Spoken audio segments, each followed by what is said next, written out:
C'est parti pour le grand débrief de l'ActuTech que vous regardez en direct à 10h45 les jeudis sur la chaîne Bismart. Aujourd'hui, autour de la table pour commenter cette actualité, Théma Seman est avec nous. Bonjour. Bonjour. Vous êtes du cabinet Seman Avocat, bien sûr, avocate au barreau de Paris et Bruxelles, donc une spécialiste des affaires réglementaires européennes et des affaires publiques. Julien Pillot est avec nous également. Bonjour Julien, notre spécialiste éco qui est enseignant-chercheur en économie à l'INSEC, et Pascal Malotti. Bonjour Pascal, le directeur de la stratégie Valtech. Alors, on va parler aujourd'hui, par exemple, de ce réveil douloureux, de ces factures qui explosent, le coût de l'intelligence artificielle en entreprise. Là, plus personne ne maîtrise. Comment on fait justement pour le gérer? Est-ce que ces tokens sont le bon modèle économique? Est-ce qu'il faut revoir cette idée de paiement à l'usage à travers des jetons? J'ai l'impression que tout le monde a envie de dire oui, ok, mais quoi? Alors, on remplace par quoi? On va aussi parler du bras de fer entre le gouvernement et le Sénat autour de cette histoire de majorité numérique. La Commission européenne a rendu son avis, mais le gouvernement et le Sénat n'ont pas vraiment la même interprétation, ce qui ne va pas faciliter le travail. On va s'intéresser aussi à Binance, qui a décidé de quitter l'Europe puisqu'elle ne répond pas aux exigences réglementaires. On va s'intéresser aussi aux 5 grands acteurs de la santé numérique qui disent nous, on ne veut pas de Secnum Cloud, on ne veut pas d'obligation sur l'hébergement de nos données, de nos données, à nous, les citoyens français. Voilà, ça ce sera à titre revue de presse. Mais je propose qu'on démarre avec la préparation d'un tour de France de l'intelligence artificielle. Un de plus, vous allez me dire, mais attention, il est un peu différent celui-ci. Pour lancer la discussion, on est connecté avec Serge Pilissé. Bonjour. Vous êtes président, fondateur de l'IACL, qui est l'IA pour les collectivités locales. Donc, toute nouvelle initiative qui est placée sous le haut patronage du président de la République. Qu'est-ce qu'on attend le gouvernement exactement de votre initiative IA pour les collectivités locales? IACL, effectivement, est un dispositif, tout d'abord, vous l'avez rappelé, placé sous le haut patronage de la présidence. Il a un intérêt majeur, c'est qu'il n'est pas une action isolée, mais il est un dispositif complet construit autour d'un certain nombre de briques qu'on évoquera effectivement un petit peu plus tard certainement, qui est à la fois une enquête, un tour de France, un sommet majeur qui va se passer au Palais du Luxembourg, au Sénat, les 5 et 6 février, un livre blanc et une dynamique de formation. Donc, ce que les différents acteurs institutionnels pourraient en attendre, c'est une complémentarité par rapport aux actions existantes qui s'inscrit exclusivement à l'endroit des élus. L'IACL a pour objectif, c'est d'acculturer, d'accompagner et de former, et d'aller jusqu'à la formation des 90% d'élus qui s'attendent et qui ne comprennent pas comment l'IA va pouvoir s'inviter dans les collectivités locales pour leur gouvernance. Et quel est le risque que les territoires, parce que vous vous intéressez en particulier aux territoires ruraux, décrochent sur l'IA, ne suivent pas? Quel est le risque? Le risque est majeur. Pourquoi ce serait problématique? Non, c'est problématique. Alors, déjà, je réponds effectivement, ce n'est pas que les territoires ruraux, même si le partenaire fondateur, qui est majeur, parce que c'est la caution, la crédibilité et la NRF. La NRF, c'est 14 à 15 000 adhérents. Donc, ça pèse. Mais néanmoins, on va interpeller à travers nos outils l'ensemble des élus, voire des 2 millions d'agents publics et des administrations déconcentrées. Ce qui est majeur, c'est la perte de cette gouvernance, de ne pas pouvoir, sur des choses rationnelles, prendre des décisions à l'endroit des citoyens. C'est de se laisser complètement dépasser par des technologies qui empêchent cette humanisation indispensable en local, mais sur tous les niveaux. Alors, c'est beaucoup plus difficile sur les petites, effectivement, collectivités. Oui. Et faudrait le constater, c'est la NRF. Je vous donne une statistique. 80% des territoires en France, c'est des communes de 300 à 3500 habitants. On ne parle pas des grandes communes qui ont les ressources humaines et les moyens de se préparer à cette vague submersive. Donc, il y a un risque majeur de perdre le contrôle dans la gouvernance factuelle des décisions qui doivent être prises par les élus. Je voulais faire un tour de table là-dessus. Est-ce que vous avez l'impression aujourd'hui qu'on a un risque de décrochage en France? Ça a été les mots de la ministre du numérique et de l'IA, Anne Le Hennoff, sur mon plateau. Elle était en déplacement au Congrès des villes de France. Elle disait chaque élu doit prendre sa part, parce que sinon on va décrocher, la France va décrocher. Est-ce que vous êtes d'accord avec ce risque-là? Alors, l'IA, c'est beaucoup de choses. Mais il est certain que ne pas s'en saisir comme utilisateur, moi ce que je dis par exemple autour de moi, et j'aime bien cette phrase qui est, ça n'est pas que l'IA va remplacer les êtres humains, c'est que certains êtres humains vont être remplacés par des humains qui maîtrisent l'IA.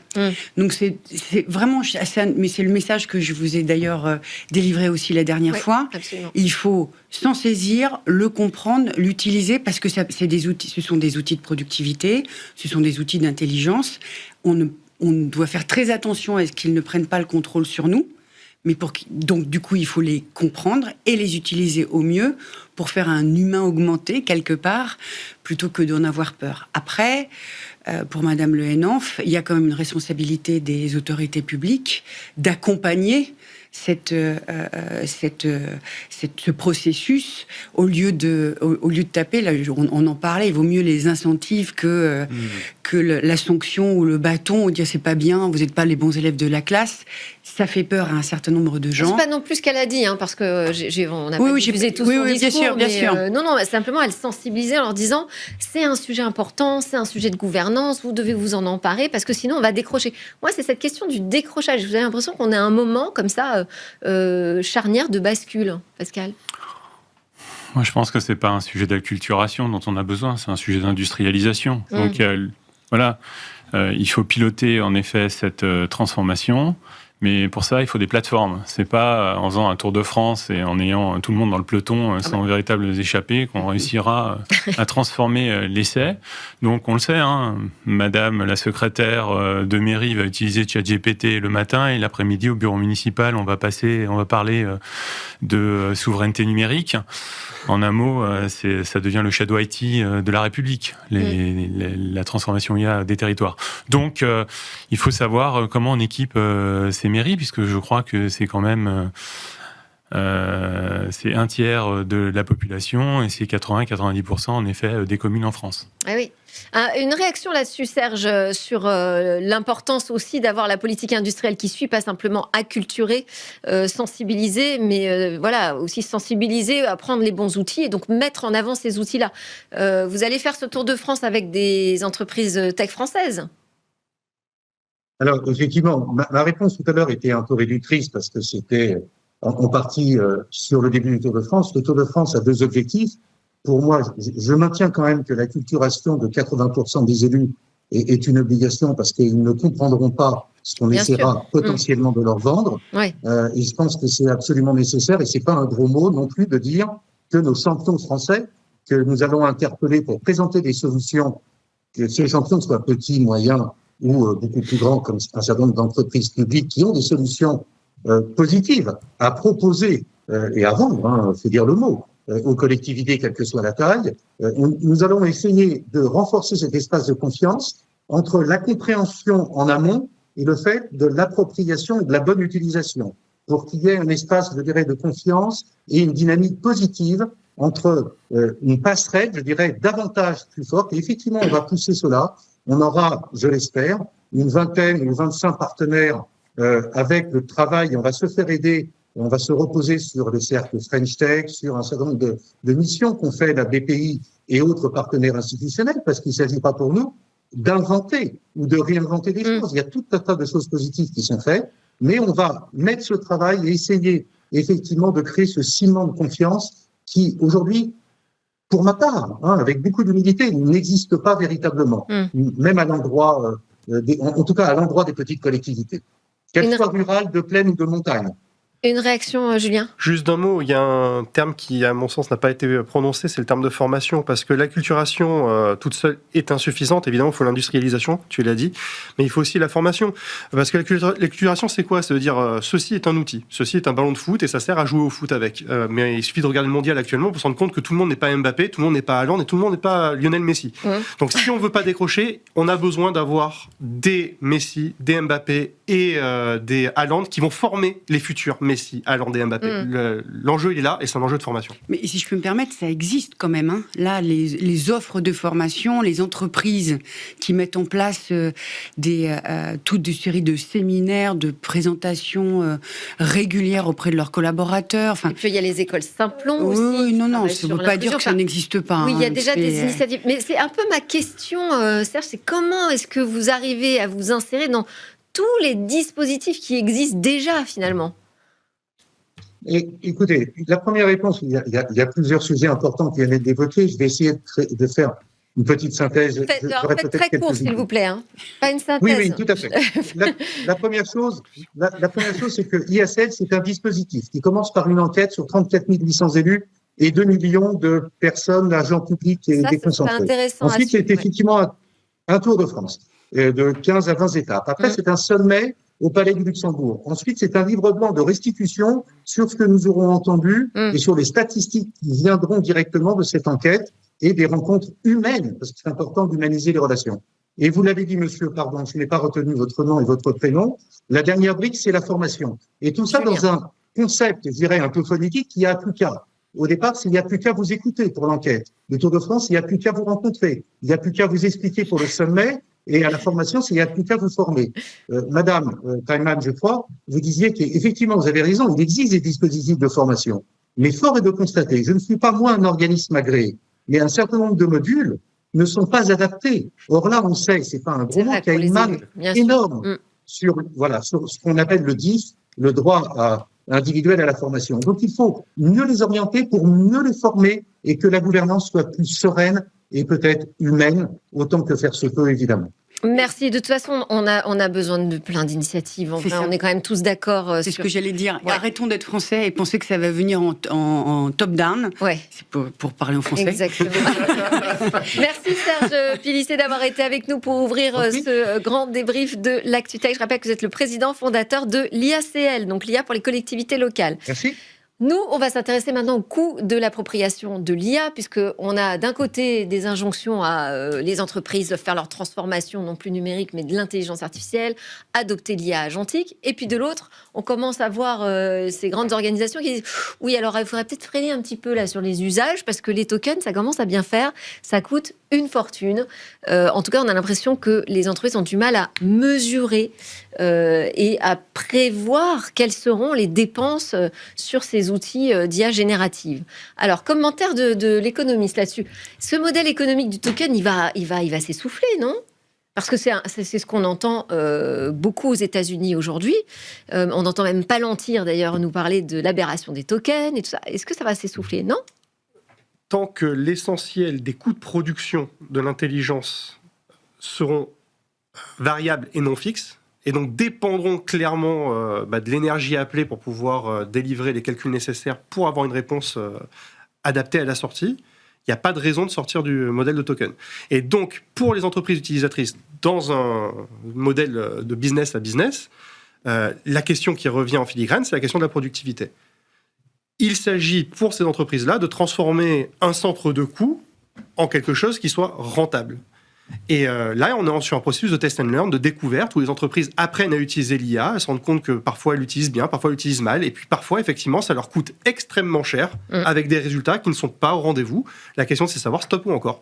Mais pour moi, c'est une question assez classique en économie. Bon, Pascal, retour d'expérience faite là-dessus. Il n'y a rien qui va aujourd'hui, mais c'est logique. Côté de l'offre, on le sait bien, les entreprises sont des incinérateurs à cash. Donc elles perdent de l'argent. OpenAI ne rentrera pas en bourse en 2026 et peut-être qu'ils ne rentreront jamais en bourse. Donc, ils sont en train d'investir des capex pharaoniques sur des data centers et tout d'un coup, on se rend compte, peut-être surcapacité. C'est quand même 6 à 9 mois que certains le disent. Donc, chacun revend ses surcapacités en ce moment. Exactement, voilà. Meta va devenir un néocloud. Super. Donc, ils n'ont aucun intérêt de leur côté si chaque requête, chaque prompt leur coûte entre 2 et 4 dollars et qu'ils facturent 1 dollar. En plus, ils subventionnent l'usage en ce moment pour nous rendre addictifs. C'est le nouveau fentanyl, c'est Zombieland dans les entreprises maintenant. Donc, comment veut-on que d'un côté, ce soit rentable. De l'autre côté, on a les entreprises. Nos clients, chez Valtech, là aussi, ça peut pas fonctionner parce que d'abord, c'est pas mature comme technologie. On impose en fait de l'IA sur des organisations, des gouvernances d'organisations qui ont été pensées il y a 40, 50 ans. Alors quand on redescend au niveau d'un département, ben oui, on peut sur des tâches gagner du temps, faire des gains de productivité, potentiellement on lance des POC, des MVP, mais au niveau de l'entreprise, ça ne redescend pas au niveau du PNL. Et je ne fais pas de l'IA bashing. Des MVP. Most Valuable Product, Okay. voilà, ou des POC, voilà, en français dans le texte. Donc, je ne fais pas de l'IA bashing. Pour moi, c'est un problème de séquençage.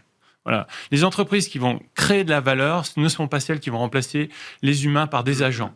C'est une logique d'orchestration. Il faut équiper les humains des personnes qui sont capables, en fait, de travailler avec des agents. On va être dans des équipes mixtes. Oui, mais tout le problème des agents, c'est que donc ils se mettent à effectuer des tâches, des process on les laisse en automatique et on ne sait plus combien ça va nous coûter. C'est la difficulté de la prédiction du coût. Mais on est quand même dans une révolution technologique, tu vois. Alors moi, je suis plus avec Julien qu'avec Pascal là sur ce coup-là, sur rien ne va. Non, c'est pas que rien ne va, c'est que on est rentré dans une nouvelle ère et ça tâtonne, on sait pas bien. Il y aura des morts. Pas physique, hein, mais il y aura encore que. Côté de l'offre. Mais bien sûr, il y aura des morts du côté de l'offre, ça coûte très cher. Est-ce que ça va. Quand on a vu arriver l'IA générative, nous, cabinet d'avocats, donc pas des industriels de la tech, la réflexion qu'on s'est faite en interne, c'est que de toute façon, ça finira par des cas d'usage qui seront rentables et d'autres qui ne le seront pas. Donc, oui, mais c'est pas un phénomène nouveau. Enfin, regardez les télécoms et les économistes diront ça plus vite que moi. Pour acquérir des parts de marché, ils ont vendu à perte pendant des années. C'est pas le seul secteur. Donc, on est dans une. Moi, ça me fait penser à l'époque du big data, où les boîtes achetaient des experts en big data, des capacités, et puis finalement, ils se rendaient compte qu'ils n'en faisaient pas grand-chose en termes de valeur ajoutée. Ben oui. Alors peut-être, aujourd'hui, 10 ans plus tard, ils sont très contents parce qu'ils ont des données qualifiées pour interroger correctement leurs IA. Bon. J'ai dit à date que ça ne fonctionnait pas. J'ai pas dit et qu'on n'avait pas de solution. Tu vous avez dit rien ne va. Ah bah à date, oui. Il y a quand même beaucoup de choses qui ne vont pas. Dynamique. Pour les entreprises, ça veut dire en effet caper la part de l'IA sur chacun des projets, sur la masse salariale. Et ça, on a des référents aujourd'hui. Il faut évidemment caper, finalement, l'utilisation des tokens. Il faut toujours que ce soit les métiers qui pilotent les projets avec des KPI dès le lancement. Sinon, ça ne fonctionnera pas. Si vous laissez à nouveau, comme la transformation digitale, les projets à l'IT, eh bien, vous allez vous retrouver avec des développeurs qui dépensent entre 100 et 150 000 euros par mois parce que eux, ils sont juste là pour pisser du code. On passe à la revue de presse ou Julien? Non, mais ce qui est sûr, c'est que tout en haut de la pyramide, au niveau des producteurs de ces solutions d'intelligence artificielle, les facteurs inflationnistes ne sont pas prêts de s'essouffler, que ce soit au niveau, on le voit au niveau des capex, on le voit au niveau des coûts liés aux semi-conducteurs, on le voit au niveau des coûts énergétiques, on le voit au niveau de l'immobilisation de capital. Donc les facteurs inflationnistes sont là. Il y a quelques facteurs déflationnistes, pour l'instant, ils souffrent moins fort que les facteurs inflationnistes en matière d'économie d'échelle, ce genre de choses. Donc il n'y a pas de raison pour l'instant objectif de penser que la facture pour les acteurs intermédiaires qui utilisent de façon professionnelle ces outils-là va baisser. Et je suis d'accord sur un point qu'a dit Pascal.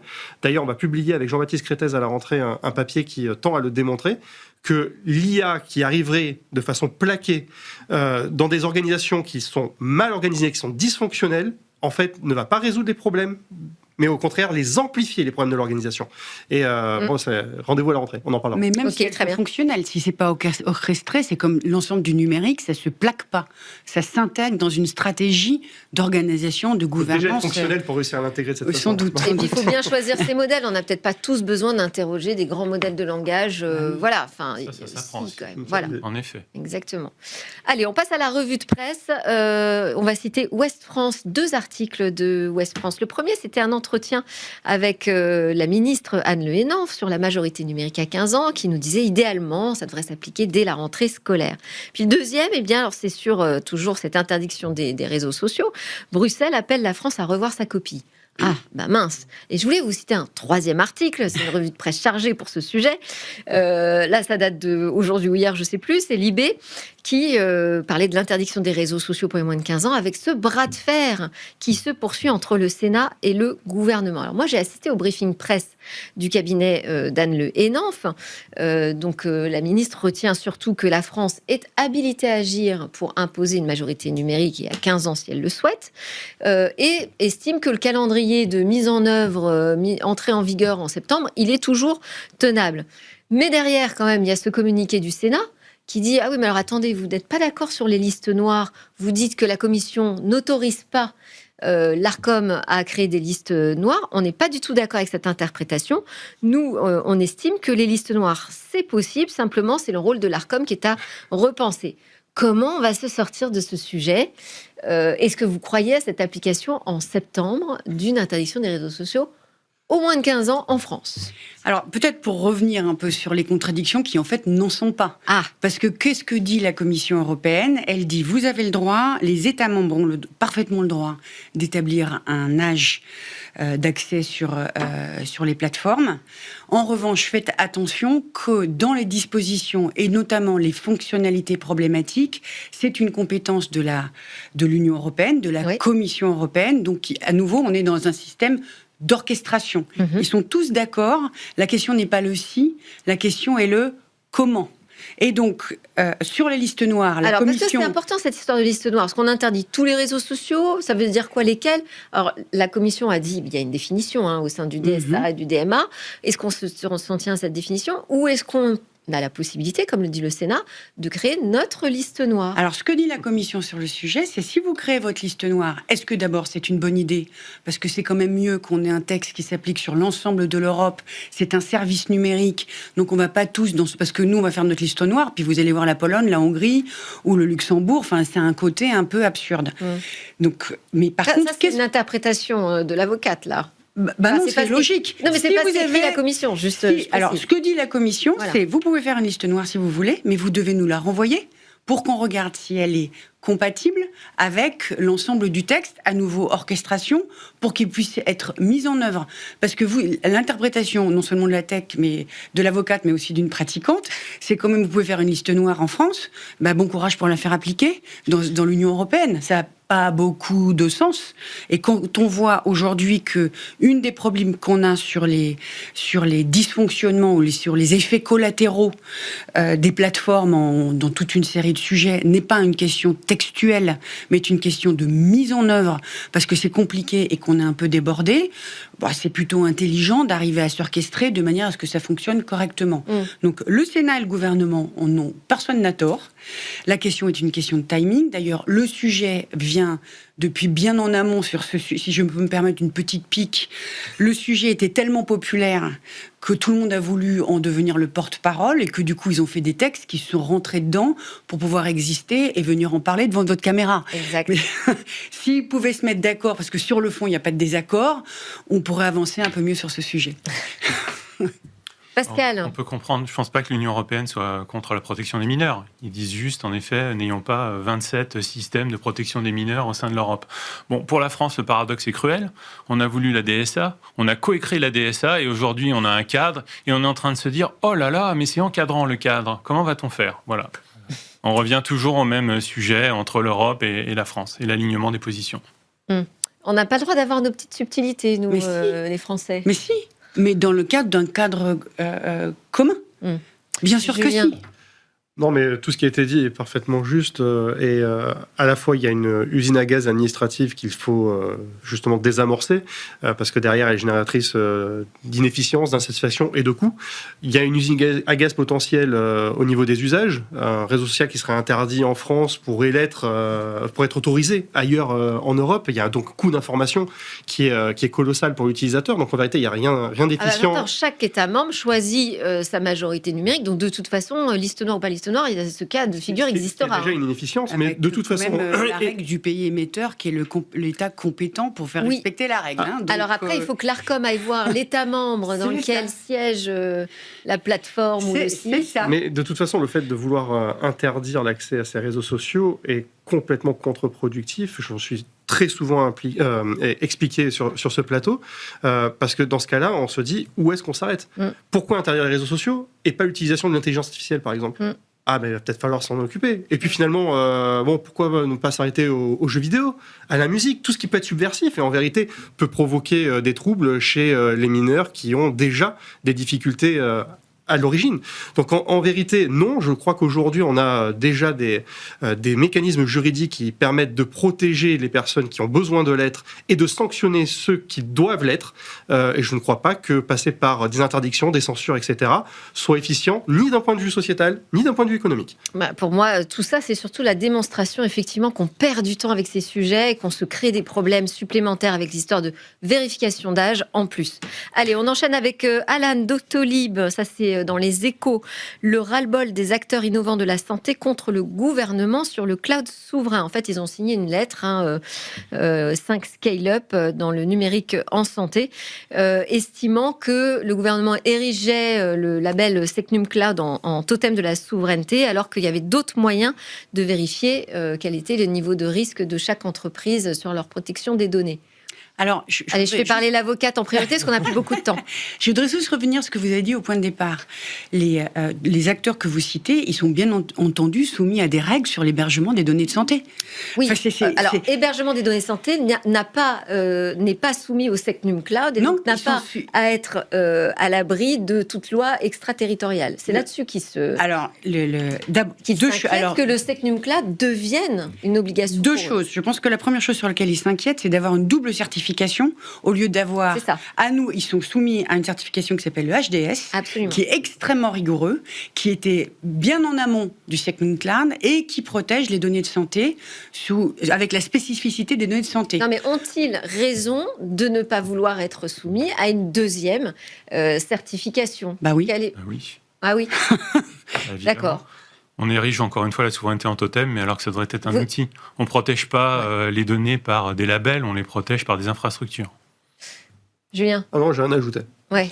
C'était parfait. Ça vous choque pas aujourd'hui qu'il y ait des mastodontes qui disent nous on n'a pas envie d'avoir des obligations supplémentaires sous prétexte de souveraineté? Mais ils ont déjà des obligations extrêmement hautes. Regardez le HDS, c'est super haut le HDS déjà. N'embarque pas cette contrainte d'être à l'abri de toute loi extraterritoriale. C'est ça qui fait toute la différence. Rien n'abrite contre une loi extraterritoriale. Et qu'aujourd'hui, Doctolib est chez Amazon, enfin AWS et compagnie, voilà. Mais rien n'empêche rien ne protège contre la loi extraterritoriale en dehors du fait que vos infras, le logiciel, matériel, votre savoir-faire et votre technologie soient basés dans un endroit qui vous contrôle. Parce que si un pays vous demande d'avoir accès aux données, vous vous dites non, j'irai pas. Qu'on en fasse un sujet de débat, Très bien. Un de plus pour notre rentrée, parce que c'était le dernier grand débrief de l'ActuTech de Smartech pour cette saison avant les grandes vacances d'été. Évidemment, il y aura plein de replays et de best-of. Merci à tous de nous avoir suivis avec fidélité et une grande régularité. Vous nous retrouvez très vite sur la chaîne Bismart.